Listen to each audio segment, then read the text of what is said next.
komunitas mulai di suatu kota itu tidak karena ada yang datang untuk bermisi membuat komunitas, tetapi panggilan dari orang di kota itu yang ingin menjawab kebutuhan dari masyarakat di sekitarnya.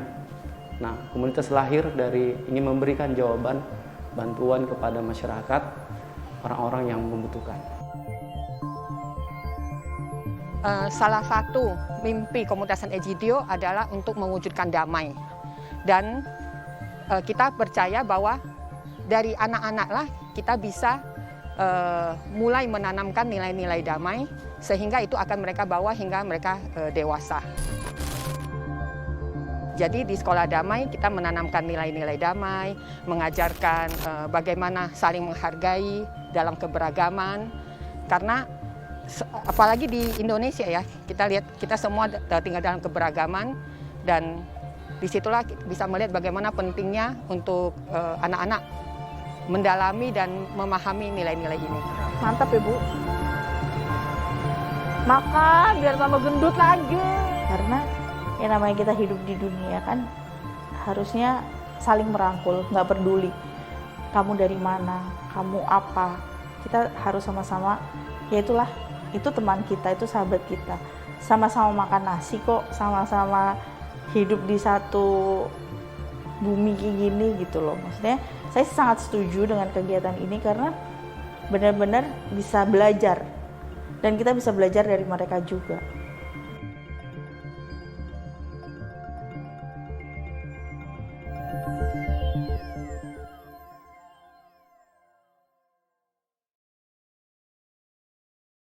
Mencari kesenangan bagi sesama kita, dan bukan hanya mencari kesenangan bagi diri kita sendiri. Karena Kristus pun tidak mencari kesenangannya sendiri. Kita mesti saling menerima satu sama lain dengan segala kelebihan dan kekurangan kita. Karena Kristus juga telah menerima kita dengan segala kondisi apa yang kita punya, bukan hanya karena untuk diri kita sendiri saja, melainkan untuk memberikan kesaksian cinta kasih yang telah kita terima dari Tuhan. Maka komunitas melalui diri kita masing-masing semua dapat mencapai hal-hal yang besar.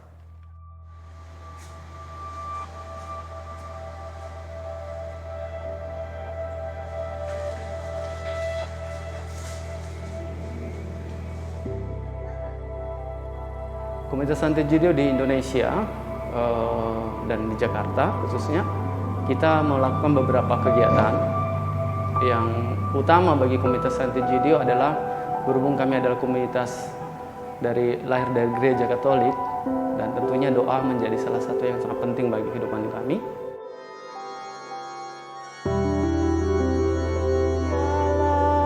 Datanglah menyelamatkan kami. Di mana ada komunitas selalu ada doa yang memberikan semangat, makna dari spirit dari apa yang kami lakukan dalam setiap kali kami bertemu dengan orang-orang yang membutuhkan. Dan ini adalah nilai yang sangat penting bagi kita, mengajarkan nilai-nilai persahabatan dengan mereka. Juga dengan teman-teman yang tinggal di jalan. Bagaimana kita bisa mengatakan bahwa kamu punya seorang sahabat. Karena dalam pengalaman kami, cerita-ceritanya mereka bahwa jarang sekali orang bisa memanggil nama kepada orang yang tinggal di jalan. Paling Pak siapa dengan nama aliasnya, Jabrik atau siapa gitu ya. Terus Pak Oma Opa, kita bisa melihat bagaimana persahabatan itu penting sekali untuk mereka. Mereka ini Oma Opa yang boleh dikatakan sangat menyendiri orang-orang yang kesepian, bisa dikatakan seperti itu. Dan nilai persahabatan antar generasi itu sangat penting sekali bagi komunitas. Makanya kebanyakan memang teman-teman yang pergi ke lansia ini anak-anak muda yang mungkin bisa dengan darah mudanya yang memberikan semangat kepada oma opa, dan mereka tentunya satu hal yang penting lagi bagi komunitas adalah kita mendapatkan nilai penting dari kehidupan mereka, yaitu kesetiaan. Kalau nggak gini, Tommy ikut ke Roxy, Frater Ical, Frater Ferdinand, Frater Dito sama Frater Iko sama Lucy sama Febri ke Carrefour. Sisanya ke Tarakan. Ya kan? Oke tak? Sementara Frater Ical sama Ferdinand oper dulu ke Carrefour. Aman? Ya udah, yuk jalan. Justru ini sangat penting di saat pandemi karena mereka sangat membutuhkan kita. Di satu sisi mereka mungkin untuk pendapatan mereka berkurang pastinya kan. Mereka untuk mencari makan untuk hari biasa aja mungkin mereka susah kan mencari makan. Apalagi di saat pandemi seperti ini mereka lebih susah kan. Gimana sebelum pandemi sama sekarang udah pandemi? Nah, kalau waktu masih pandemi ya gimana ya, kita pencarian juga sudah sulit, susah, gimana. Ya kita cuma mengharap dari ini aja. Mungkin dengan adanya kita, mungkin mereka lebih, mungkin bisa cerita, mungkin keluh kesah, mungkin selama ini mereka dijauhin. Justru mungkin banyak yang menjauhi mereka. Saat pandemi mungkin mereka orang-orang berpikiran, saya takut berdekatan, takutnya kan kena corona nih kayak gitu. Padahal belum tentu mereka kena kayak gitu kan.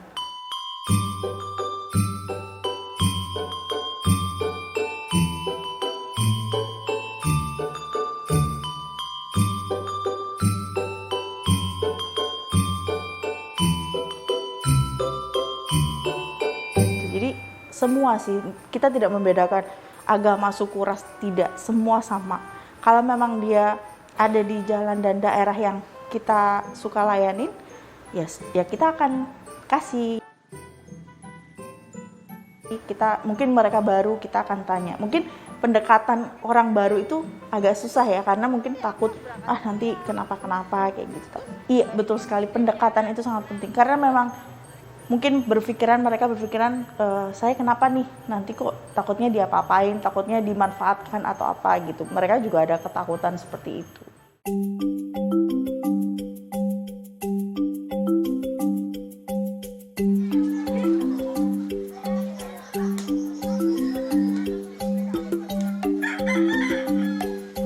Sekolah Damai ini adalah wadah pelayanan, salah satu pelayanan di komunitas San Egidio yang fokus perhatiannya adalah persahabatan dengan anak-anak, di mana kita ingin menanamkan nilai-nilai damai kepada anak-anak sejak usia dini, bagaimana bisa hidup dalam keberagaman dan menghargai perbedaan yang ada dalam masyarakat. Dibagi berapa dulu?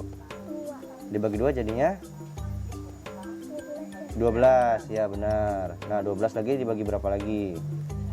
2 dibagi 6, terakhir 2 dong, di sininya 2. Nah sebelahnya 3, berarti FPB-nya berapa tuh? 2, 3, berarti 2 pangkat. Mereka rata-rata memang mereka adalah anak-anak dari keluarga menengah ke bawah ya, sehingga lingkungan hidup mereka juga keras dan apa yang mereka lihat kadang juga terekam dalam diri mereka sendiri. Tetapi ketika kita sering bertemu mereka secara rutin sebelum pandemi, ya itu ada juga masalah keluarga. Ketika orang tuanya bertengkar, ketika orang tuanya kehilangan pekerjaan, ketika rumah mereka sudah habis masa kontraknya, ya itu semua mereka ceritakan karena mereka bukan hanya menganggap kita sebagai orang lain, tapi bagaimana sudah ada satu hubungan dengan mereka sehingga mereka seperti menganggap kita kakak sendiri.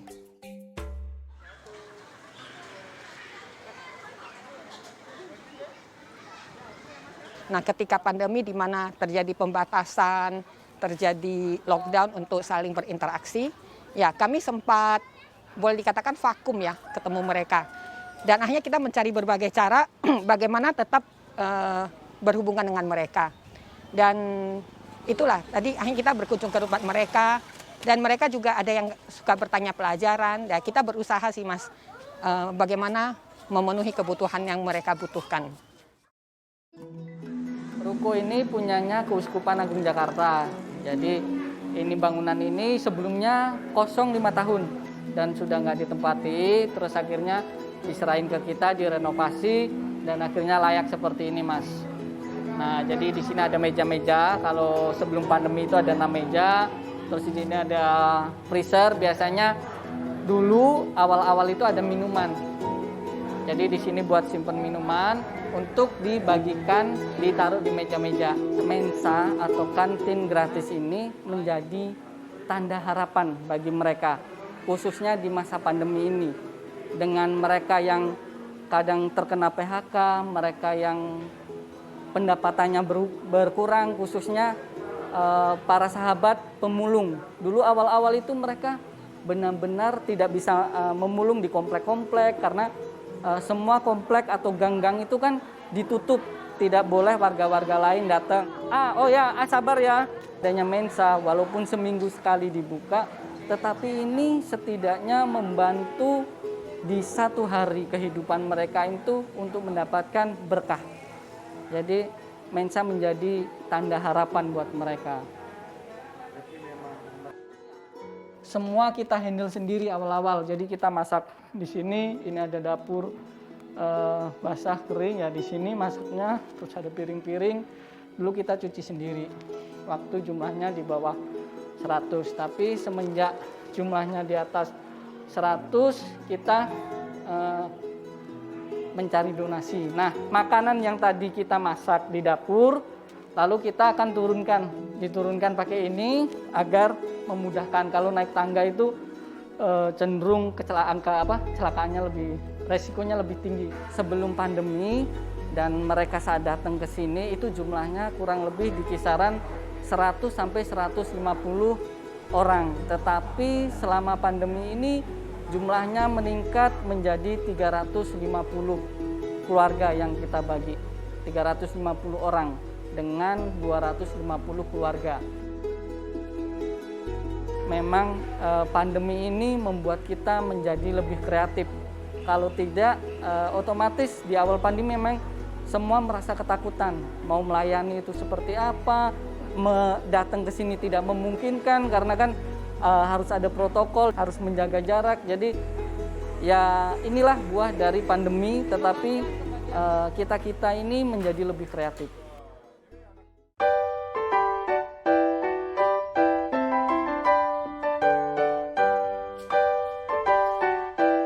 Inilah yang terjadi di masa pandemi ini, menjadi satu kendala bagi kita untuk pertemuan ini. Contoh pelayanan jalanan, pelayan-pelayan kita juga di Mensa atau di lansia itu di awal pandemi bagi kita satu pukulan juga.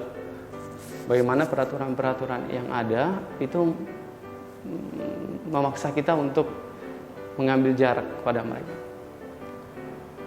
Pernah terpikir bagi kami bagaimana caranya supaya kita tetap bisa bertemu dengan mereka.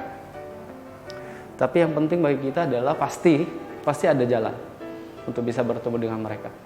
Ada hal-hal yang dapat kita lakukan, walaupun itu masih diperbolehkan oleh peraturan yang ada, tetapi pasti kita bisa buat sesuatu. Kita tidak boleh menyerah terhadap situasi. Setiap tahunnya, bagi komunitas di masing-masing kita di mana kita melakukan pelayanan, kita di Desember kita pasti ada acara makan siang Natal. Tahun lalu kita melakukannya di masa pandemi. Dengan tentunya sangat terbatas, kita nggak bisa makan bersama mereka. Tetapi kehadiran kita di sana itu suatu yang sangat luar biasa sekali. Itu adalah pesta yang sangat dinantikan oleh teman-teman. Karena bagi kita adalah pesta Natal adalah pesta yang punya nilai paling tinggi, pesta persahabatan kita.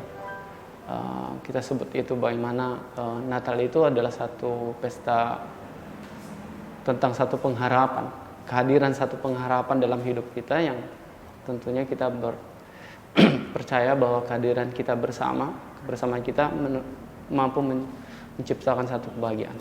Donasi makanan ini kita dapat dari Ibu Maria, salah satu donatur. Dia menyumbang dalam bentuk 1 bulan full. Jadi ada 4 minggu ini termasuk dengan makan siang Natal, dia yang jadi donasi. Terus ini pesennya di resto. Jadi kita sudah minta jangan pakai plastik satu-satu begini. Karena sesuai anjuran Keuskupan Agung Jakarta bahwa kita harus mengurangi plastik. Tetapi dari pihak Resto tidak bisa karena ini sudah standar saat pandemi.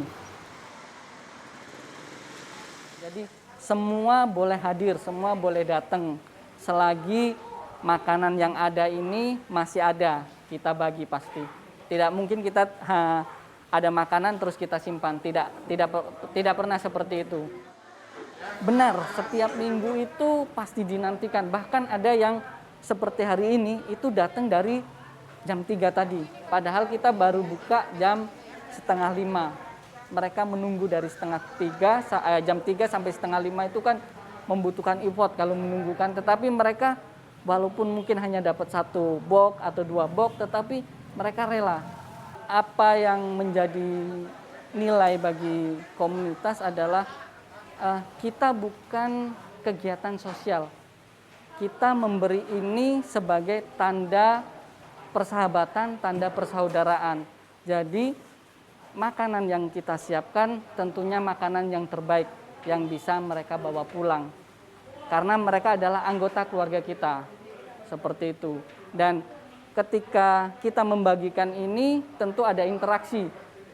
Kita tidak hanya memberi, Bu, Bapak, ini ada makanan, tidak lepas dari itu, tetapi kita bisa mengetahui latar belakang mereka, sejarah mereka, kenapa mereka tinggal di jalanan. Itu ini sebagai perantara bagi kita untuk mengenal mereka lebih dekat. Kartunya mana? Jadi karena ada interaksi, ada hubungan setiap minggu, kesetiaan yang terjalin dan pertemuan itu ya pasti akan menghilangkan sekat-sekat, Mas. Menghilangkan prasangka, perasaan buruk kepada kita atau kita kepada mereka. Kadang kita kan memandang mereka dengan perasaan, aduh, ini mereka yang tinggal di jalanan atau mereka yang pemulung atau pengamen, ini pasti mereka di kampung itu tanahnya luas, punya penghasilan, bukan seperti itu. Jadi mereka ikut sekolah damai sejak mereka kelas 3 SD. 3. 5 gitu, lupa aku. Ya. Pertama kali datang sih dulu diajak kita ya. Ya, diajakin temanku juga, anak sini juga gitu. Terus ayo ikut les-les aja gitu. Tadi karena kita cuma taunya les aja kan, anak SD. Terus kelas 6 SMP baru diajarin gantian yuk kita yang ngajarin adik-adiknya, kalian yang udah gede. Seperti yang saya katakan tadi bahwa kita ingin menanamkan nilai-nilai damai, nilai hidup bersama kepada anak-anak sejak usia dini dan bagaimana menghargai perbedaan. Sehingga nanti mungkin kami mungkin tidak bisa melihat seperti apa nantinya, tapi paling tidak mungkin akan berpikir ketika satu saat nih, akan berpikir dia tidak boleh melakukan sesuatu hal yang tidak boleh melakukan kekerasan misalnya. Karena dia ingat bahwa dia waktu kecil, dia pernah memiliki hubungan dengan orang yang berbeda, tapi dalam suasana yang dekat, suasana penuh kasih sayang. Nah, itu yang kami harapkan. Saya cuma bersyukur saya bisa dipakai untuk memberikan sesuatu kepada anak-anak. Justru sebenarnya dari hubungan selama ini, mungkin orang lain melihat kami yang memberi. Tapi kalau saya pribadi, saya merasa justru saya belajar dari mereka. Belajar banyak dari anak-anak itu. Yang pertama kesetiaan, Mas. Nilai-nilai kesetiaan ketika anak-anak itu di tengah panas ataupun hujan, mereka masih setia untuk datang bertemu dengan kami. Saya pikir itu ada, Mas. Di lingkungan demikian ada. Apalagi kita pakai tempat, notabene latar belakang Katolik. Pasti mungkin ada suara-suara itu. Tapi ya kita jalan terus saja, Mas. Karena waktu yang akan membuktikan bahwa yang kita lakukan betul-betul tulus dan tidak ada motif apa-apa.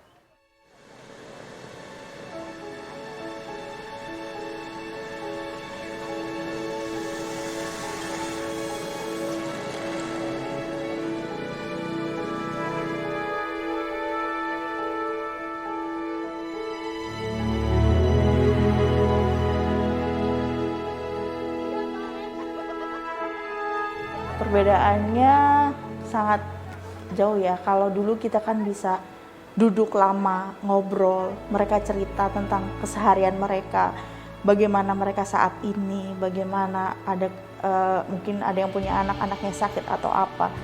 Tapi untuk saat ini, pandemi ini kita benar-benar apa ya, kayak dibatasin. Dah Pak Eri. Ada yang hilang sih, dan kadang pun sampai mereka, aduh kok cepet-cepet sih. Terus kan karena pandemi juga kan kita membatasi ya, biar tidak ada kerumunan. Pengen kumpul. Biasa kan kita makan siang Natal ini ada kumpul ya.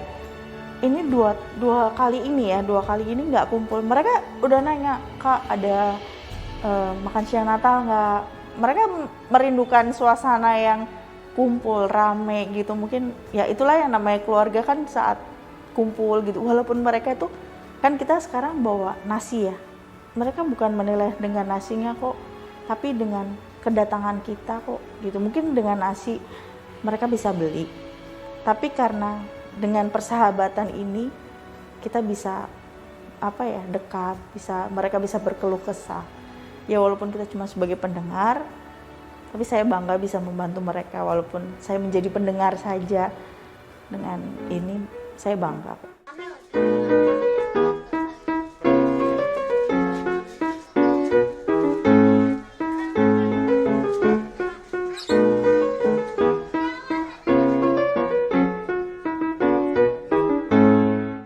Kami juga memimpikan bahwa nanti di usia dewasa mereka bisa tetap merasakan, tetap ada kesan di mereka bahwa betapa indahnya hidup dalam keberagaman.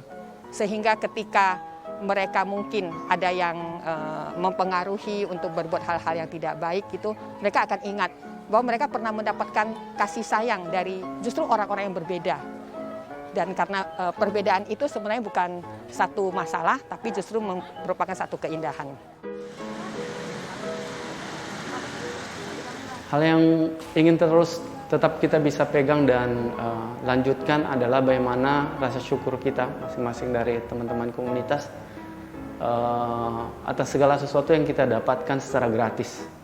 Dan tentunya kita berharap bahwa semakin banyak orang yang bisa masuk dalam kehidupan komunitas kita, sehingga kehidupan orang lain yang di sekitar yang lebih membutuhkan semakin banyak yang dapat dijangkau.